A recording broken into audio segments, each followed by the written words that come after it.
Yeah, so maybe that's the new position right here. That's where exactly he is right at the moment. Okay. Right there. 1.630.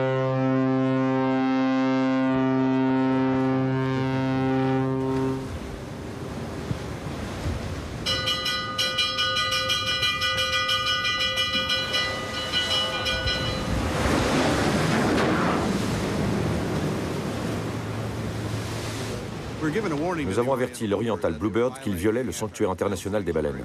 Ils ont refusé d'écouter notre avertissement, donc on leur aura foutu un bon coup pour bien faire passer le message. On ne peut pas marcher dans la rue et voir un enfant se faire maltraiter sans intervenir, ni rester à regarder les baleines mourir sans intervenir. Les océans sont en train de mourir. Nous avons déjà anéanti 90% des poissons et nous continuons à exploiter la ressource. Je ne crois pas aux manifestations. Manifester, c'est se soumettre. S'il vous plaît, ne faites pas ça. Ils le font quand même. C'est humiliant. Ce n'est pas manifester qu'il faut, c'est intervenir.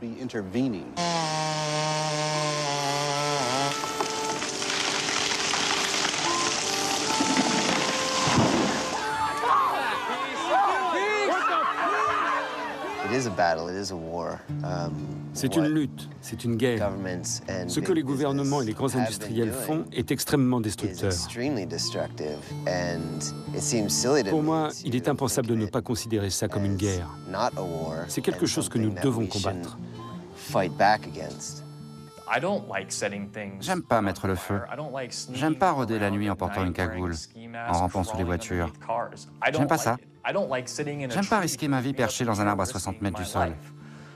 Mais je sens que c'est nécessaire de faire ça.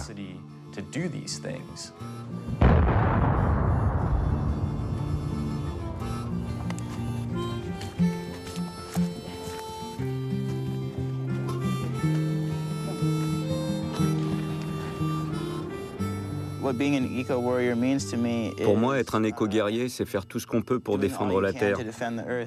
Ça peut être dur parce que beaucoup de gens pensent qu'on ne doit pas violer la loi, ou en tout cas pas pour des raisons politiques. Il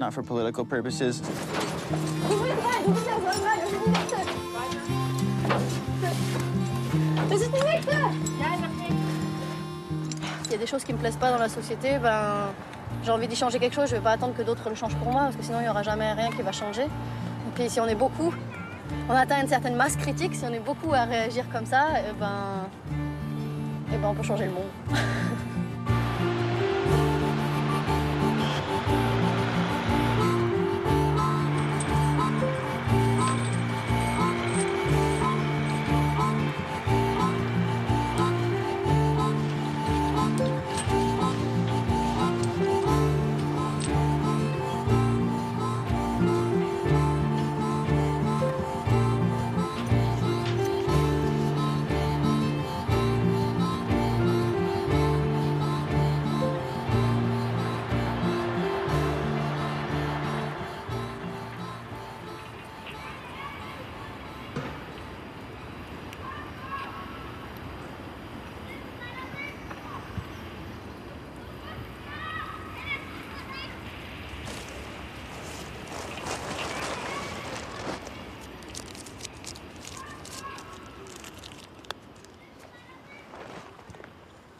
C'est des réserves de nourriture pour le cas où la police vient et on n'a plus de contact avec le sol pour pouvoir tenir quelques jours. Maintenant, on n'en a plus besoin puisqu'on a gagné. On a occupé les arbres parce qu'on savait que Vattenfall avait l'intention de les couper pour faire passer ici des grosses canalisations, de gros tuyaux de canalisation en lien avec la centrale à charbon qu'ils construisent dans la partie industrielle de la ville. Et on s'est dit que c'était une bonne possibilité de mettre des bâtons dans les roues aux géants du charbon et de faire porter nos actions de protestation au cœur de la ville. Écureuil, c'est mon surnom.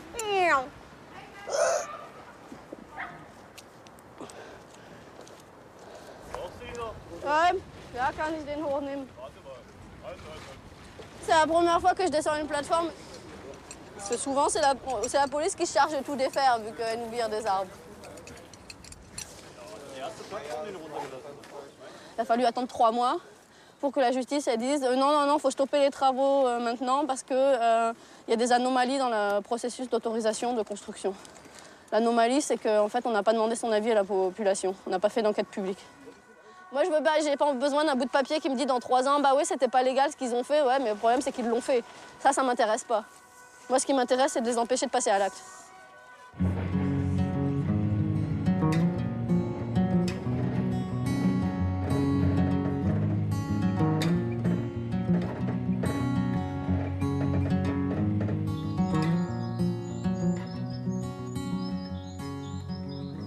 Action directe, ça fait à peu près 10 ans que j'en fais vraiment. Au début, c'était plutôt du théâtre de rue.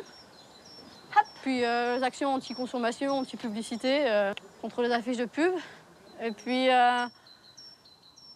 ouais, j'étais toujours grimpeuse et tout. Et je sais pas, un jour, j'ai eu l'idée de combiner l'action directe et l'escalade et j'ai remarqué que c'était plutôt efficace. Donc j'ai décidé de continuer. Autant combiner la passion à l'engagement politique, c'est une bonne idée. Donc ça, c'est la voie ferrée qui part de Lüneburg et qui va vers Dannenberg. Ça fait à peu près 50 km. Et ensuite, il y a encore 20 km de route jusqu'à l'endroit où ils veulent enfouir les déchets nucléaires. Pour l'instant, il y a un centre de stockage intermédiaire. Et ça, c'est le chemin obligé emprunté par les trains Castor, donc les trains nucléaires. Pour faire une action réussie, des fois, il faut savoir surprendre là où on ne nous attend pas.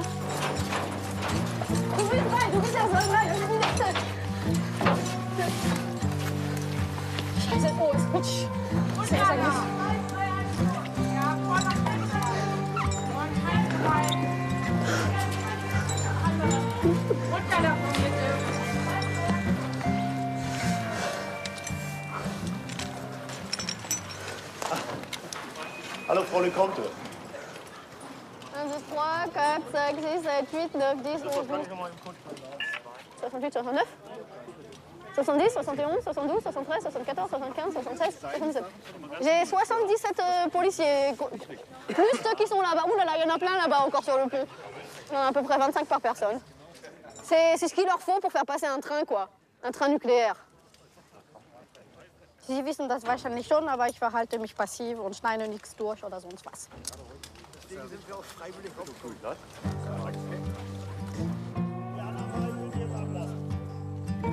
C'est sûr que j'ai pas de bouton pour faire on-off, pour arrêter toutes les installations nucléaires du jour au lendemain. Je suis en garde à vue, ils m'ont dit. Mais il y a des petits... C'est des petits pas, quoi. On a des grands rêves et on fait des petits pas pour les atteindre.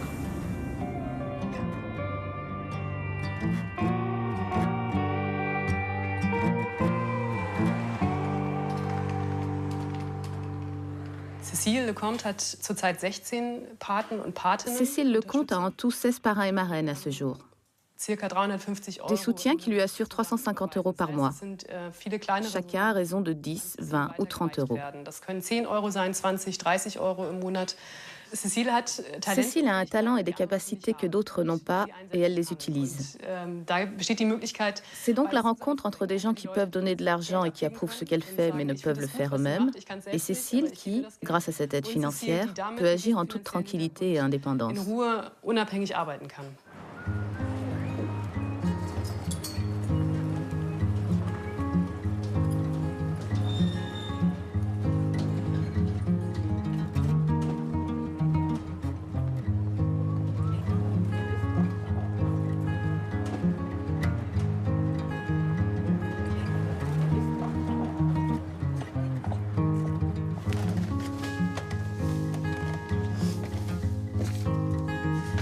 Ça, c'est...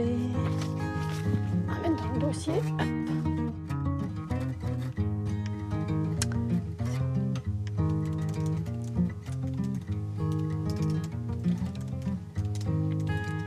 Quand on fait de l'action directe, on prend l'engagement de faire face aux conséquences devant la justice, quoi. C'est-à-dire que quand je suis pendue au-dessus des rails pendant quelques heures et qu'on me reproche coercition, je ne sais trop quoi, devant le juge, je peux pas dire non, c'est pas moi qui étais pendue là-haut. Non, je veux pas qu'on me voie. C'est des actions pour lesquelles je me cache pas.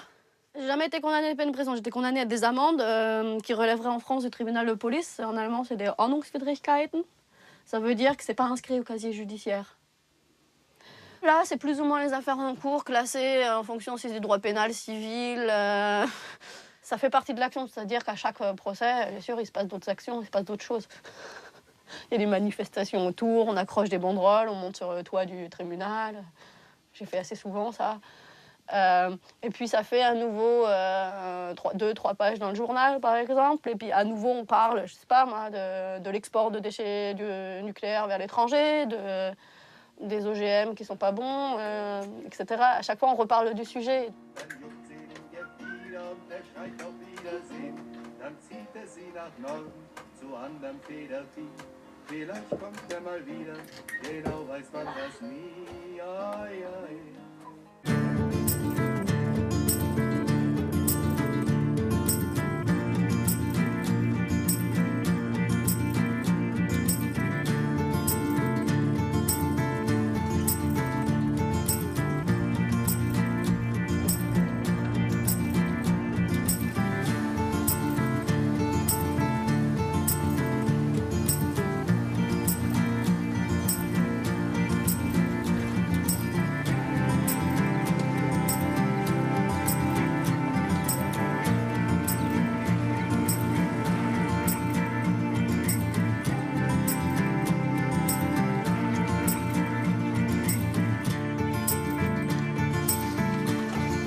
Nous sommes entourés par la forêt ici. La société Green Diamond Resources est le plus grand propriétaire de forêt de séquoia. Il possède environ 215 000 hectares, beaucoup plus que n'importe quel parc national. L'âge auquel ils veulent abattre les arbres, c'est 45 ans. Ça ressemble plus à de l'arboriculture. Ces arbres peuvent atteindre des milliers d'années, alors quand vous les limitez toujours à 45-50 ans, ce n'est plus du tout une forêt, c'est de l'arboriculture.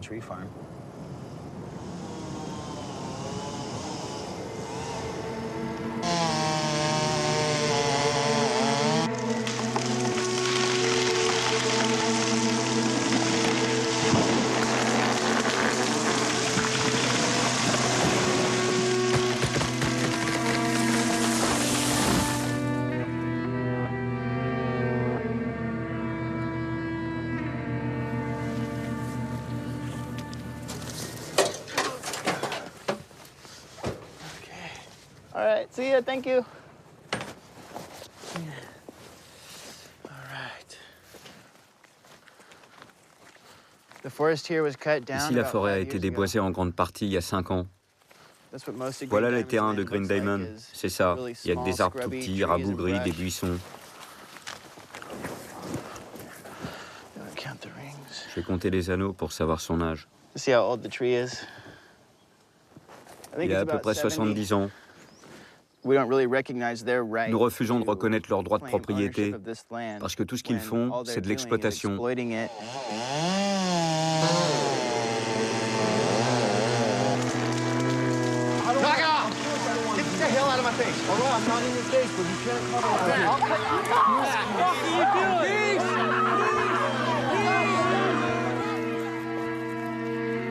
Earth First, c'est le mouvement auquel on appartient. Une de nos principales devises, c'est « Pas de compromis dans la défense de notre mère, la Terre ». Nous voulons qu'ils arrêtent les coupes à blanc, qu'ils arrêtent d'utiliser des herbicides. Nous voulons qu'ils ne déboisent pas les pentes raides et non stabilisées, ce qui génère érosion et glissement de terrain. Et nous voulons qu'ils ne coupent plus jamais les vieux arbres.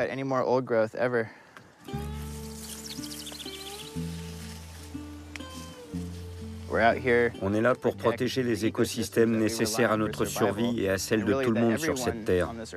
Parce que ces arbres absorbent d'énormes quantités de CO2 présents dans l'atmosphère. Si cette forêt pouvait grandir et atteindre son potentiel, ça réduirait beaucoup les impacts du changement climatique. Car ces arbres deviennent si grands, vivent tellement longtemps et sont si résistants qu'ils stockent de gigantesques quantités de dioxyde de carbone.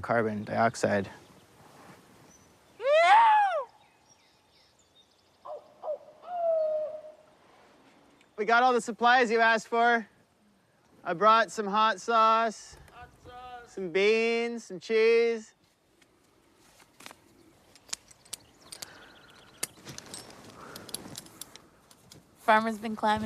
Farmer grimpe depuis 12 ans. Il est plutôt rapide. On monte comme une chenille, jusqu'à environ 50 mètres de haut. Woohoo! This is great to be up here. Apples. Want an apple, buddy? Thank you.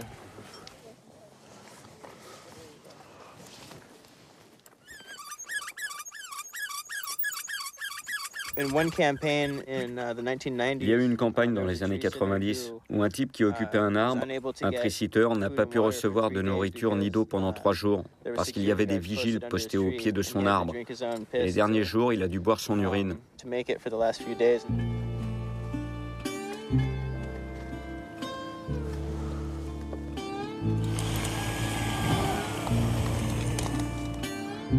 Okay. I'm gonna make a chocolate Je vais cake. faire un gâteau au chocolat. Chocolate, Alors du chocolat, de la noix de coco, peanut butter du topping. beurre de cacahuète par-dessus. Je sais pas. Would be great. J'espère que ça sera bon. It's not really about like lifestyle. On n'a pas choisi ce mode de vie. It's about taking Il s'agit de action combattre against, les grandes sociétés qui détruisent la Terre. corporations that are destroying the earth.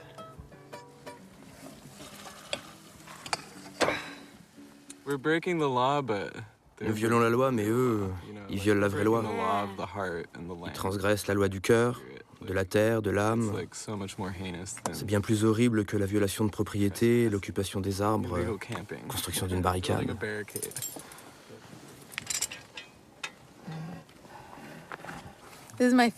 C'est mon recueil de poèmes préféré.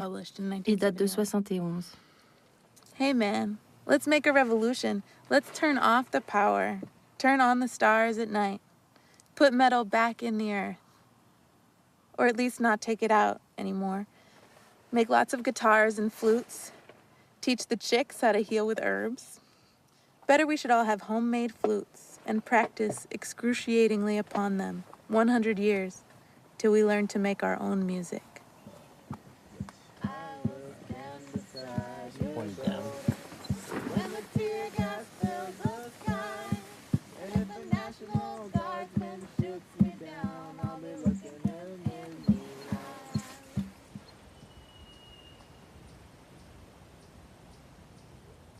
The survival of these ecosystems rely La survie on de ces écosystèmes dépend de personnes qui ont une conscience et qui prennent position. Mais depuis l'administration Bush, l'engagement dans Earth First et dans la désobéissance civile pour défendre la forêt ont énormément diminué.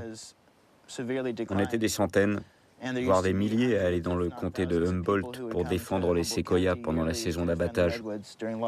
Aujourd'hui, si on a de la chance, on est une vingtaine. Okay, well, where's the other one? Do you know where the other zip tie is? Do you know where the other zip tie is? Roger that. Okay. We have to remember that it's not just a Il game. faut comprendre que ce qu'on fait ici, ce n'est pas un jeu. Pendant ce qu'on appelle la guerre des bûcherons, des gens ont été grièvement blessés ou tués. J'ai des amis qui ont été pourchassés dans les bois, jusque dans les collines. L'un d'eux a dû être secouru par hélicoptère parce qu'ils l'ont traqué et il est tombé d'une falaise et s'est cassé le bassin.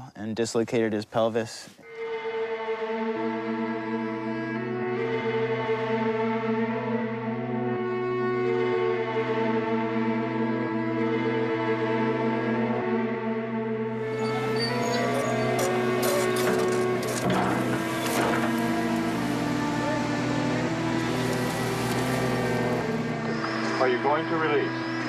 It is also my intention to use chemical agents to secure your release if you do not release voluntarily.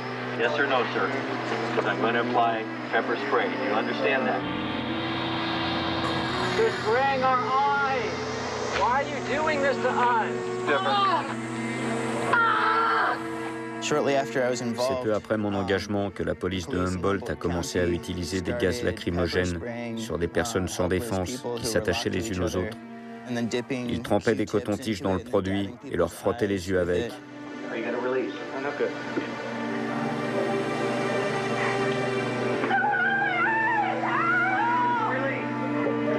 I only Et c'était juste pour intrusion et refus de partir, rien de grave.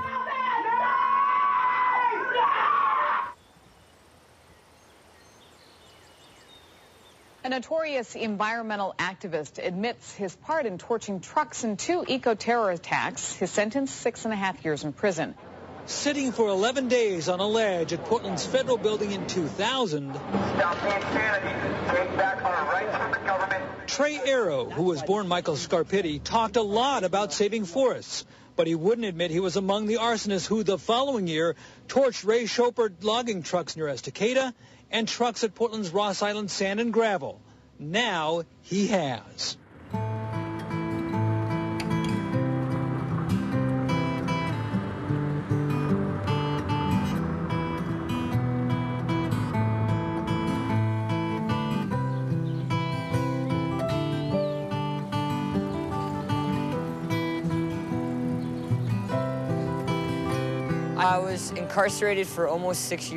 J'ai été incarcéré pendant presque 6 ans, si on compte la semi-liberté et l'assignation à résidence. J'ai fait tout ce que j'ai pu pour aider à sauver les arbres de Eagle Creek. Et ils voulaient toujours tuer ces arbres. J'ai fait tout ce que j'ai pu en n'achetant rien, en n'ayant recours qu'à mon corps et à mes actions, en bloquant des routes et en grimpant dans les arbres. Et ils voulaient quand même vendre la forêt. Là, j'étais un peu désespéré. Pour moi, un incendie volontaire, ce n'est pas violent. Si quelqu'un sabote un objet inanimé qui pille la planète et méprise notre mère, la Terre, s'il met cet équipement hors d'usage, je ne considère pas ça comme de la violence. Toutefois, je n'engage personne à le faire. J'encourage simplement les gens à faire quelque chose.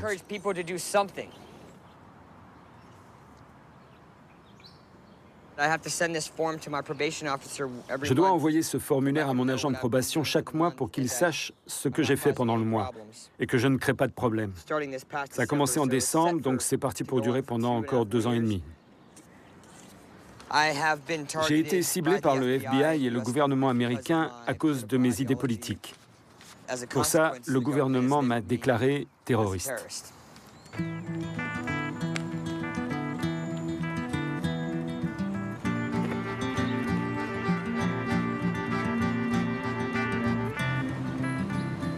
L'incendie volontaire, c'est un délit grave. Et même si ça va bien plus loin que la non-violence ou la désobéissance civile, ce n'est pas du terrorisme. C'est de la destruction de biens privés, de l'incendie volontaire, mais ce n'est pas du terrorisme. How's everybody feeling tonight? It's a little song I wrote while I was in prison. The whole system is just all about politics, and it's all about money. And we all need to, in my opinion, really do our best that we can to support people that are being targeted by the government.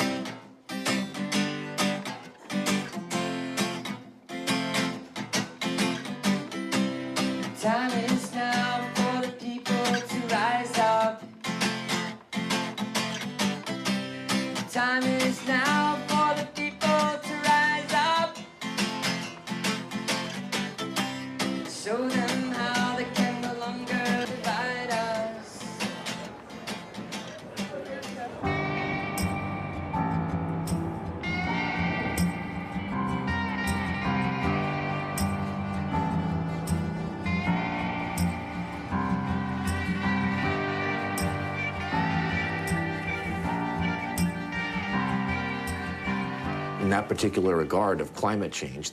En ce qui concerne le changement climatique, il y a bien une menace écoterroriste. Des faits ont été rapportés récemment sur la côte ouest, notamment dans l'État de Washington, je crois. Ils ont abattu des antennes de radio et ils ont mis le feu à quelques bâtiments. Ce n'est pas nouveau, c'est comme ça depuis 20-25 ans. En fait, il y a eu des écoterroristes avant même qu'il y ait des terroristes islamistes dans ce pays. Il y a des écoterroristes ici depuis un bon moment. Maintenant, est-ce qu'ils ont tué des gens comme Al-Qaïda? Non. Nous en sommes conscients. Et c'est très bien. C'est tant mieux.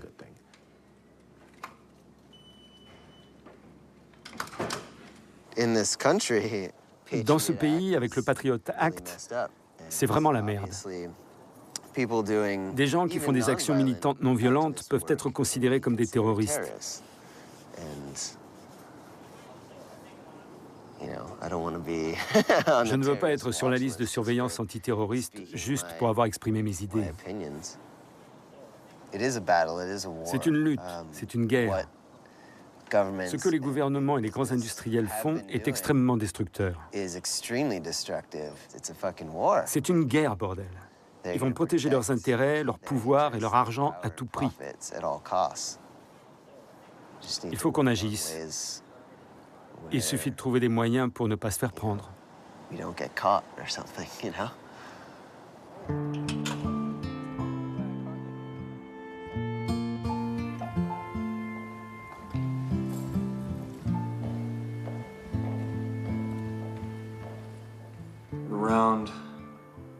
Vers 1h du matin, avec un ami, nous sommes allés chez le concessionnaire Romanian en profitant de l'obscurité. Nous avons vérifié qu'il n'y avait personne dans les environs, que le bâtiment était vide. Nous avons allumé un feu qui a causé $40 000 de dégâts sur 3 camions.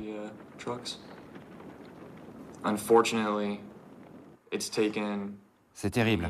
Il a fallu que j'allume un feu, que je sois reconnu coupable de différents crimes et que je sois condamné à 22 ans de prison pour que les gens écoutent enfin ce que j'avais à dire ou ce que d'autres comme moi avaient à dire. Si je dois purger toute ma peine, le monde et la vie que j'ai connus jusqu'à présent n'auront plus d'existence dans 21 ans. C'est dur à avaler. C'est vraiment difficile. Mais je ne peux pas regarder en arrière avec ce que je sais, avec ce que j'ai dans le cœur, et dire que je regrette d'avoir tenté de rendre les choses meilleures. C'est la plus lourde peine jamais infligée à un activiste écologiste ou à un défenseur des animaux. En Oregon, la peine moyenne pour incendie criminel est de 2 ans. Donc, dans le cas de Jeff, 23 ans pour exactement le même crime, mais motivé par ses idées politiques, c'était scandaleux et complètement inédit. Je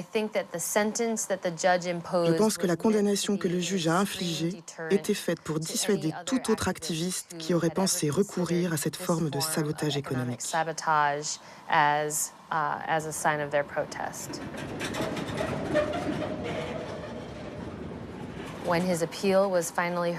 En appel, la décision a été déclarée illégale et la peine a été jugée injuste. Après 9 ans et demi de prison, il a commencé sa vie d'homme libre à 31 ans. Il a passé la décennie de ses 20 ans dans une prison de très haute sécurité.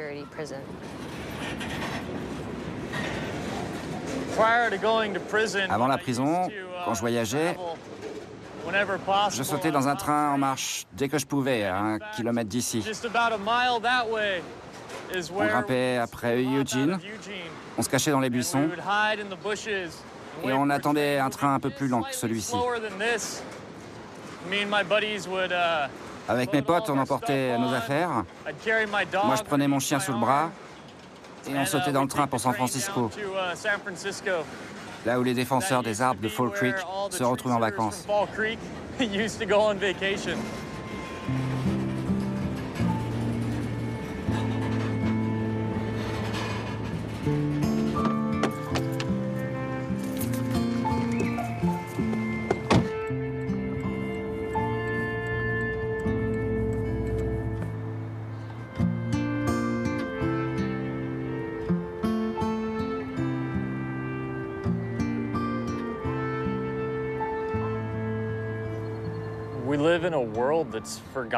Nous vivons dans un monde qui a oublié comment survivre sans l'industrie.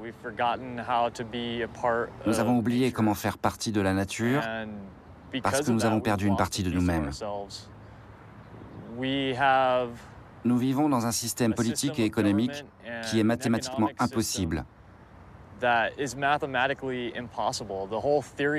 Toute la théorie du capitalisme suppose l'expansion illimitée la croissance illimitée des profits. Et ça ne marche pas sur une planète qui a des ressources limitées. Si nous ne résistons pas à ça, nous allons perdre notre âme.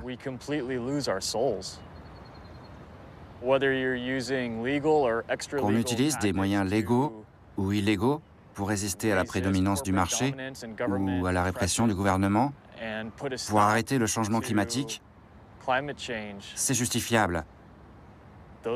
Résister à ça est justifiable.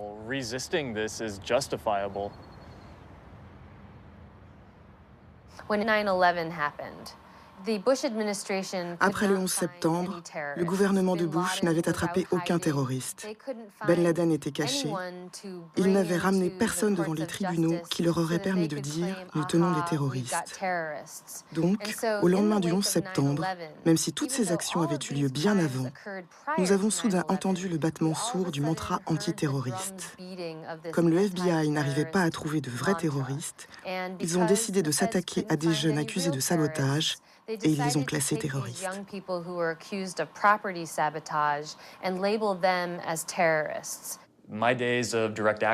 Pour moi, le temps de l'action directe est terminé. Je suis fiché comme terroriste dans mon pays, avec un dossier bien épais. Je n'imagine même pas la taille. Je ne peux plus faire ce que je faisais avant. Mais je peux raconter mon histoire, mes expériences, et continuer à plaider pour le monde que je souhaite, essayer d'obtenir un changement réel et significatif.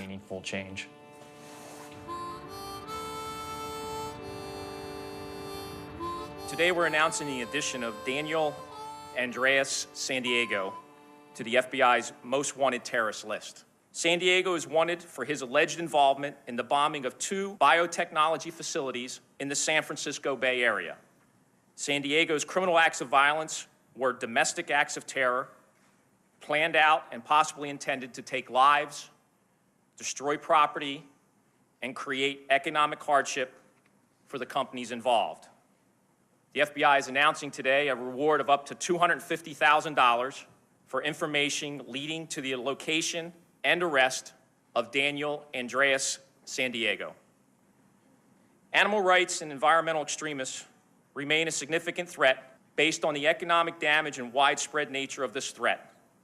These extremists have been responsible for over 1,800 criminal acts and more than $110 million in damages.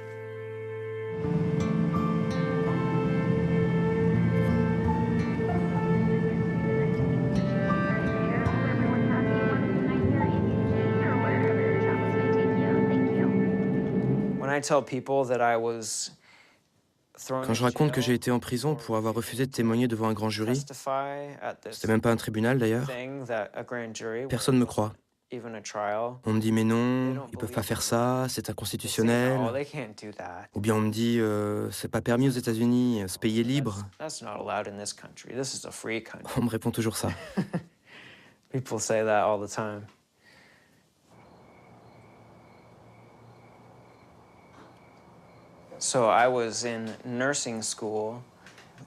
J'étais à l'école d'infirmier, fin mai 2006. Des agents du FBI se sont pointés chez moi et m'ont donné des papiers, disant que j'étais cité à comparaître devant un grand jury.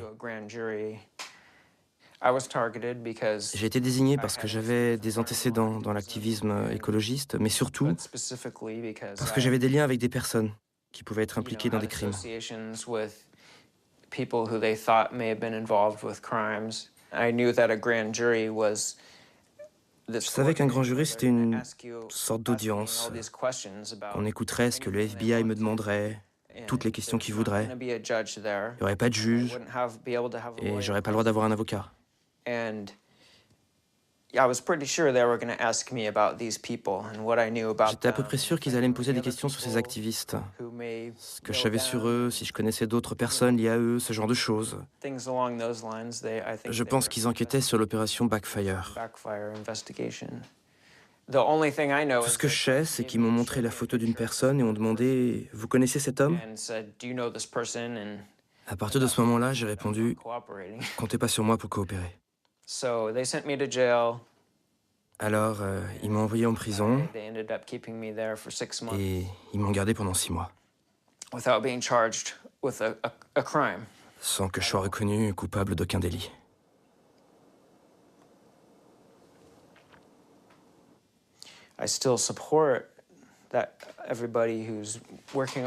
Je soutiens toujours ceux qui continuent la lutte, mais pour ma propre santé mentale, j'ai dû prendre du recul, prendre une grande bouffée d'air, regarder ce qui se passait autour de moi et réfléchir à ce que j'allais faire de ma vie.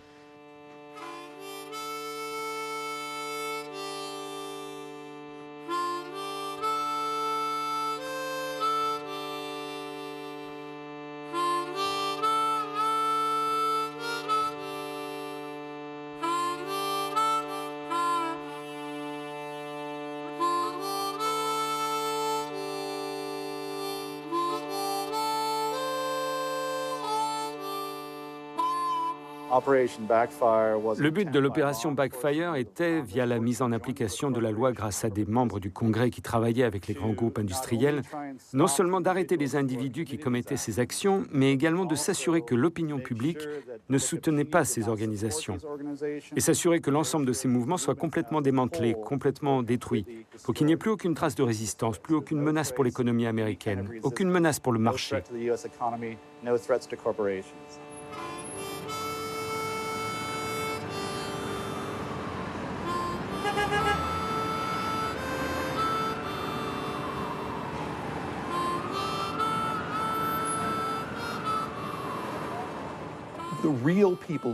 Les vrais écologistes dans ce pays, ce sont les femmes au foyer qui trient leurs déchets, les enfants qui plantent des arbres le week-end avec les scouts, et les pères comme moi qui achètent une voiture hybride. C'est ça l'écologie. Vous avez un vague groupe de mouvements activistes qui veulent à tout prix détruire, nuire par la violence, afin d'obtenir ce qu'ils veulent. Ils veulent un retour à l'agriculture, à l'urbanisation et à la population du 19e siècle.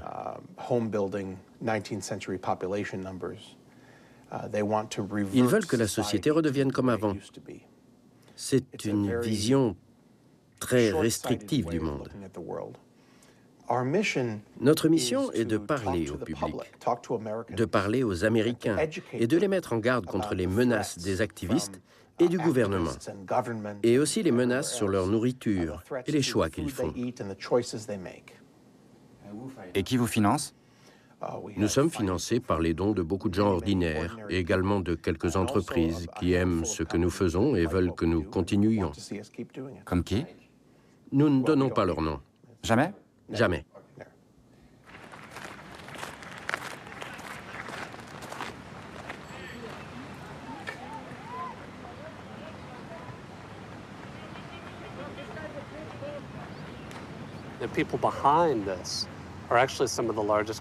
Derrière tout ça, il y a les plus grosses entreprises du pays, comme Pfizer, White, GlaxoSmithKline, l'Association nationale des éleveurs, la Commission de la fourrure et toutes les entreprises qui ont un intérêt particulier à ce que les activistes soient classés comme terroristes.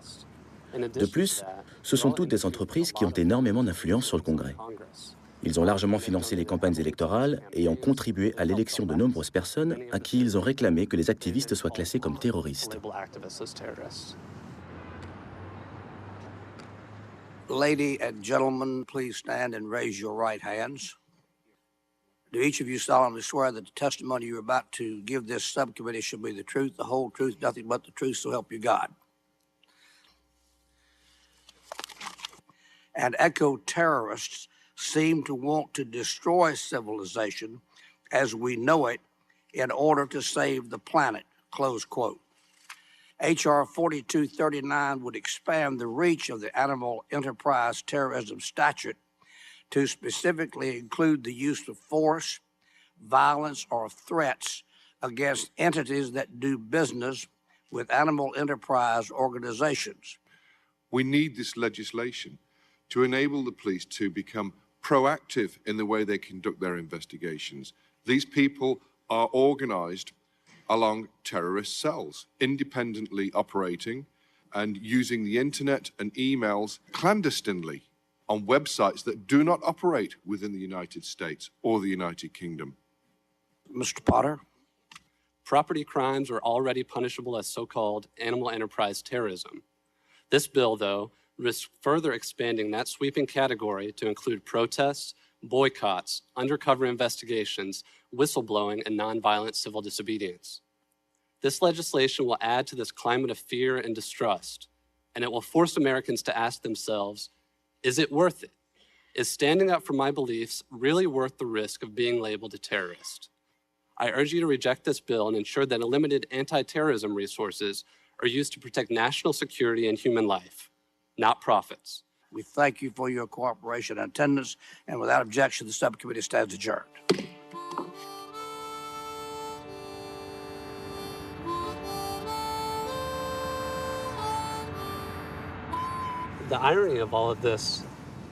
L'ironie, c'est que toute cette rhétorique et la loi anti-écoterrorisme arrivent au moment où tout le monde se déclare écologiste.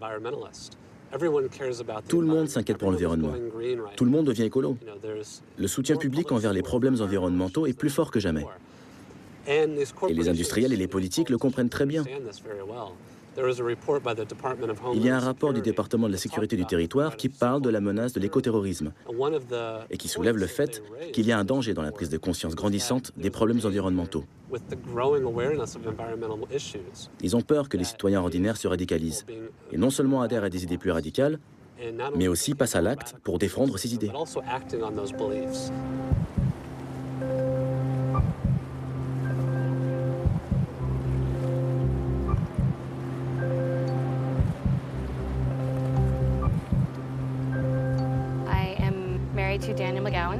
Je suis la femme de Daniel McGowan, qui purge actuellement une peine de 7 ans de prison pour incendie criminel en bande organisée. Il a été impliqué dans la destruction de biens privés sur 2 sites, une entreprise de bois de construction et une société qui crée des arbres génétiquement modifiés. Au départ, il risquait la prison à vie. C'était le soir de notre anniversaire de mariage et il ne m'a pas appelé, ce qui était bizarre. J'étais sûre qu'il allait m'appeler.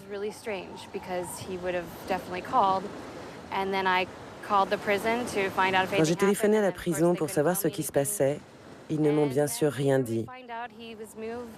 Plus tard, on a appris qu'il allait être transféré à Marion, dans le sud de l'Illinois, transféré dans une unité appelée Communication Management Units, unité de gestion de la communication, quelque chose dont personne n'avait entendu parler et dont on ne savait rien.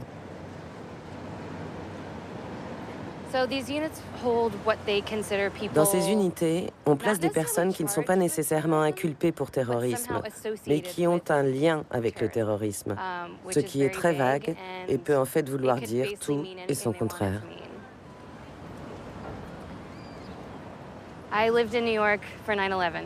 Je vivais à New York lors du 11 septembre. J'ai vécu cela. Pour moi, c'est vraiment dur de savoir qu'on lui a collé cette étiquette, parce que je sais ce que c'est, le terrorisme.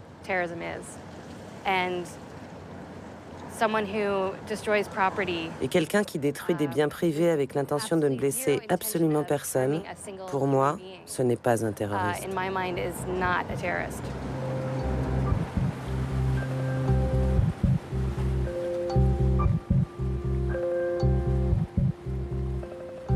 While President Obama's pledge to close Guantanamo and the secret overseas CIA prisons, calls are increasing for him to re-examine the treatment of prisoners detained as part of the so-called war on terror being held inside the United States. With little public scrutiny, the Bush administration opened 2 secretive prisons in Indiana and Illinois, known as Communication Management Units, or CMUs, that are designed to severely restrict prisoner communication with family members, the media, and the outside world. Dozens of Muslim men are still being held at the CMUs, as well as other prisoners, including environmental and animal rights activists. The government's provided little information about the special prison units. A search on the Bureau of Prisons website yields just 1 document, even mentioning the program. Only a handful of news articles have covered what's been described as a little Guantanamo by some of the prisoners.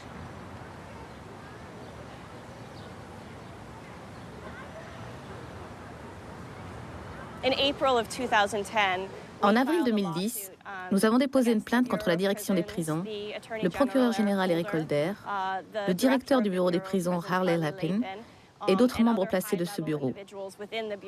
Et nous accusons les unités de gestion de la communication d'être inconstitutionnelles. Notre travail consiste aussi à défendre vraiment les activistes contre ce dont ils sont accusés et à récuser ces nouvelles lois inconstitutionnelles. D'autant plus que le gouvernement fédéral essaye maintenant de poursuivre les manifestants comme des terroristes. Nous devons faire attention à cela. Nous devons dénoncer cela devant les tribunaux et nous devons alerter les gens et les autres militants de la justice sociale qui pourraient être les prochaines cibles. Par exemple, dans le cas de Scott Demuse à Minneapolis, le procureur a plaidé devant la cour que c'était un anarchiste connu, et donc un terroriste. C'était aussi brutal et direct que ça. Il est anarchiste, donc terroriste. Comme preuve, ils ont parlé de livres qu'ils ont trouvés chez lui, des écrits d'Emma Goldman, ou encore d'autres sur le massacre d'Haymarket. Il s'agit donc bien de s'attaquer à des convictions, de s'en prendre à des idéologies. Ça a une résonance particulière pour moi.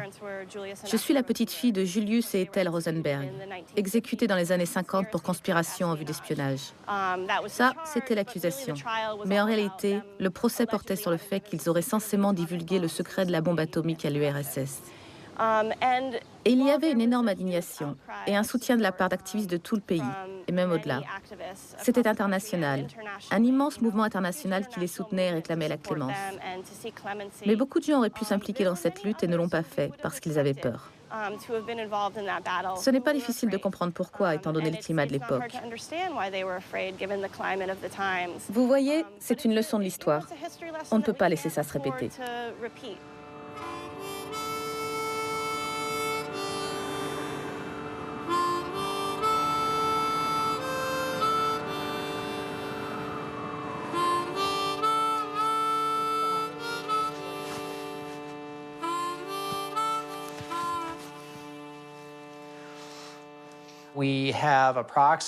Ici, au FBI, sur l'ensemble de nos départements, nous avons environ 170 dossiers.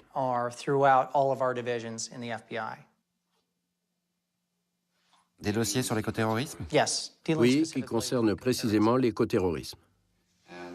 Pouvez-vous me parler de Daniel McGowan? On va s'en tenir aux questions prévues.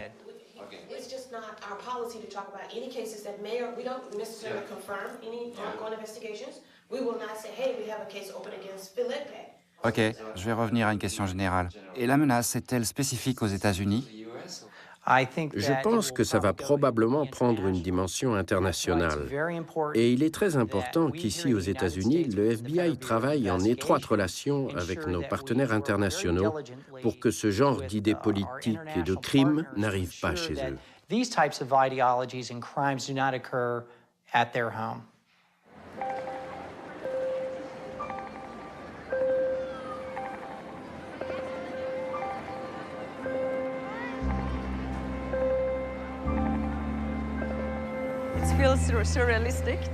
C'est un peu surréaliste de penser que dans ce bâtiment, il y a quelques mois, 120 chefs d'État étaient venus au plus grand rassemblement en dehors des Nations Unies et qu'ils n'ont pas réussi à conclure l'accord pour arrêter le changement climatique que le monde entier attendait. Là, nous avons mis des jolies tenues de soirée, nous avons loué 3 voitures, acheté des faux gyrophares sur Internet et fait faire des fausses plaques avec 007 comme James Bond.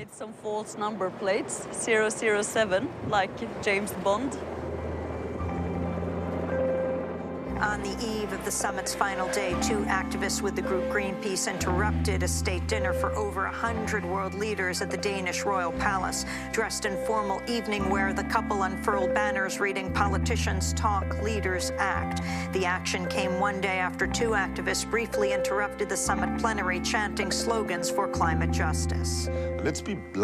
Soyons clairs, les vrais criminels ici, ce sont ceux qui détiennent le pouvoir dans les gouvernements et dans le secteur industriel, qui sont responsables de corruption à grande échelle et de crimes environnementaux à grande échelle, et qui agissent en toute impunité, sans être inquiétés.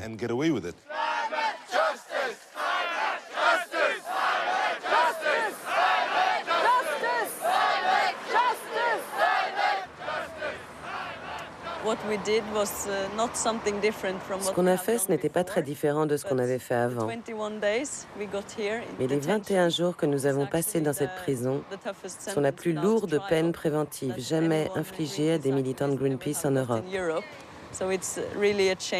Donc c'est un changement radical. Je sais que je peux encore être condamnée à une peine de 2 ans de prison ferme.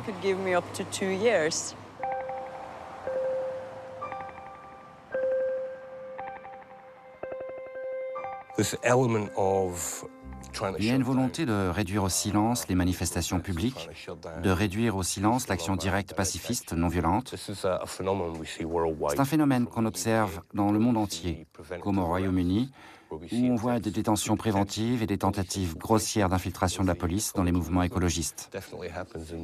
C'est flagrant aux États-Unis. Il n'y a quasiment pas de pays où ça n'a pas encore eu lieu.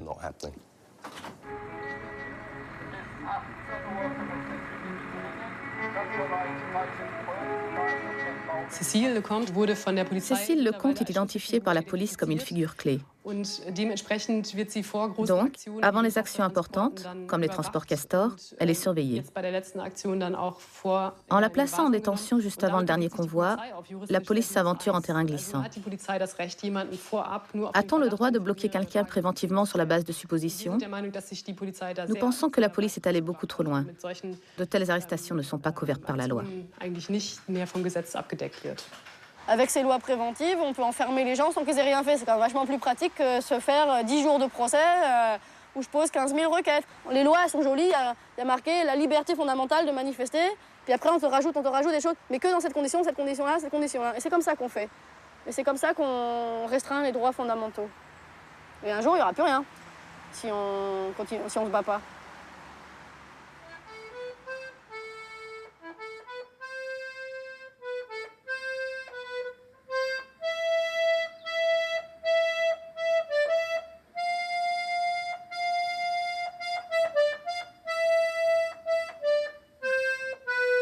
Il faut 15 à 20 millions d'années à la planète pour se remettre d'un phénomène d'extinction majeure. La planète a le temps, mais pas nous. Il s'agit vraiment de nous sauver. Sommes-nous assez intelligents pour nous sauver ou pas?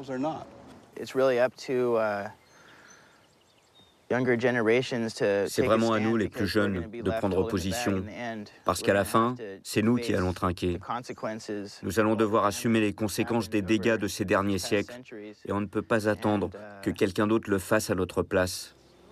We can't wait for somebody else to do it.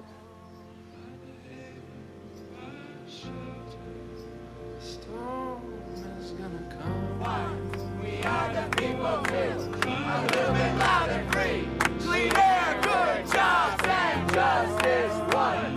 We are the people too. A little bit